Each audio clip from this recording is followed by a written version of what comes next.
پھر اس ملک کی جو مسلمانوں کا ملک ہے اس کی سڑکوں پر مرے ہوئے کتوں کو اٹھائے بھی کوئی نہ، اور زخمی کتا زخمی ہو ہی گیا ہے، اب اسے سڑک سے سائیڈ پہ ہی کر دیا جائے کم از کم، تاکہ اس کی اگر جان باقی ہے تو بچ جائے۔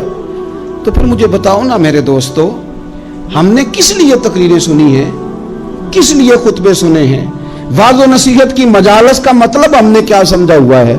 تقریر، تحریر، تصنیف، اچھی گفتگو، اچھا جملہ، اس کا معنی ہم کیا سمجھتے ہیں؟ تو آج جو خوبصورت گھڑیاں شب برات کی صورت میں ہمیں نصیب ہونے جا رہی ہیں، اس سے پہلے اپنے دل میں یہ ارادہ کرو کہ رب کریم نے ہمیں جتنا دین کا فہم دیا ہے، سمجھ دی ہے، علم دیا ہے، ہم ارادہ کرتے ہیں اب ہم صرف سنیں گے نہیں، پڑھیں گے نہیں، صرف بیان ہی نہیں کریں گے، ہم عمل بھی کریں گے۔ کوئی تھوڑا سا نا عمل کا رستہ بھی تو میرے عزیز ہونا چاہیے۔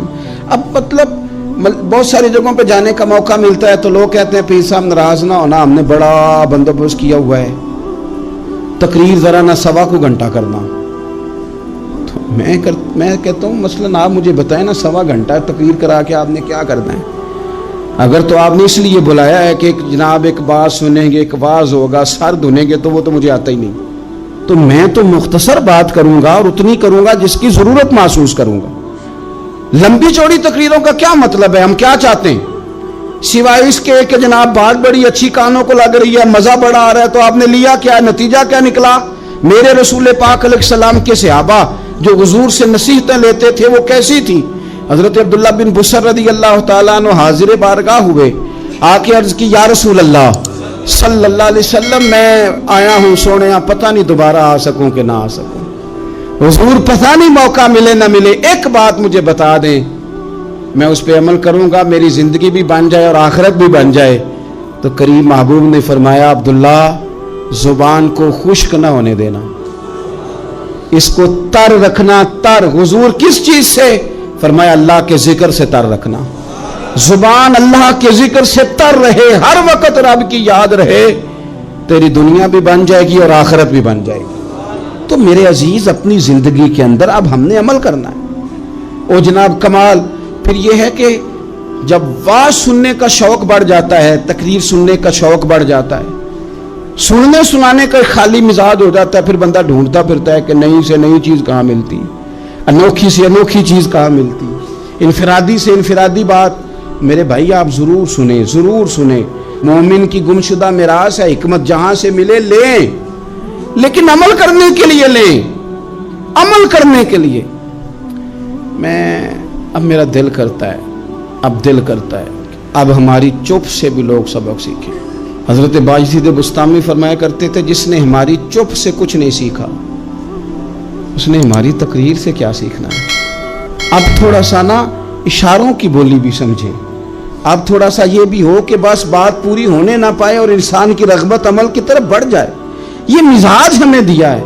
اب تو بھائی آ جائیں آپ، صبح بھی تقریر کر دیں، دوپہر کو بھی تقریر کر دیں، شام کو بھی تقریر کر دیں، تو پھر یہ بھی ہوتا ہے کہ جناب وہ بیان آپ نے جو سنایا تھا نا وہ ذرا دوبارہ سنا دیں، تو میں کہتا ہوں پہلے سننے پر عمل ہو گیا تو نہ کریں۔ اب ہمیں تھوڑی باتیں سیکھ کر ان پر عمل کرنا ہے اور آگے بڑھنا ہے۔ بڑی سادی بات میرے ابا جی بتایا کرتے تھے، والد صاحب کہتے ہیں کہ ایک دیہاتی بندہ نہ چلا گیا وہ کسی مولوی صاحب کی تقریر سننے، تو اس زمانے میں آپ کو پتہ ہے یہ واش روم کا مروجہ نظام نہیں ہوتا تھا، تو لوگ کھیتوں میں دوسری جگہوں پہ پیشاب کے لیے جاتے تھے۔ تو مولانا نے ایک احتیاط بیان کی، وہ کہنے لگے کہ پیشاب سخت جگہ پہ نہ کرو زمین پہ بیٹھ کر، ورنہ پیشاب کے چینٹے اڑیں گے، کپڑوں پہ پڑیں گے، اور حدیث میں سخت حکم ہے اس مسئلے۔ تو کوئی نرم جگہ ہو ایسی جہاں پیشاب کریں چینٹے نہ اڑیں۔ وہ بندہ عمل کرنے والا تھا نا، اس نے میری تقریر سن کے سر دھن کے جانا نہیں تھا، اس نے اتنی ساری ریت لے لی، کپڑے میں باندھ لی، اور وہ اس نے کندھے پہ رکھی ہوئی ہے، جہاں پیشاب کا وقت آتا پہلے ریت بچھاتا، پھر پیشاب کرتا تاکہ میرے کپڑوں پہ نہ پڑے۔